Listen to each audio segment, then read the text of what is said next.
Drip शेतात आपण बसू राहिलो, ड्रीप बसवलं म्हणजे आपली जबाबदारी खतम झाली असं समजून चालता कामा नये.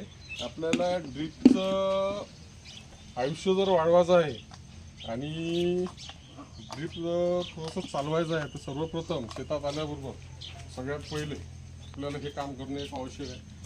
फिल्टर खोलणे, त्याला वॉश करणे.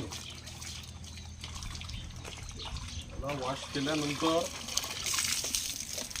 फिल्टर जाम झालं किंवा फिल्टरला कचरा आला बा, हे आपल्याला इथं जो काटा बसवला गेला आहे, हा जो काटा आहे जे आपण प्रेशर 1.5 kg वर सेट करतो. जेव्हा आपल्याला आपल्या शेतामध्ये आपण पाणी चालू करू राहिलो आहे, ड्रीप चालू करू राहिलो आहे, तेव्हा जे ड्रीपचं 1.5 kg प्रेशर सेट व्हायला पाहिजे त्याच्यावरती काटा आपण सेट करतो. पण येता जाता जर आपण त्याच्यावर चक्कर जेव्हा मारतो, जेव्हा शेतापाशी पाणी प्यायला येतो,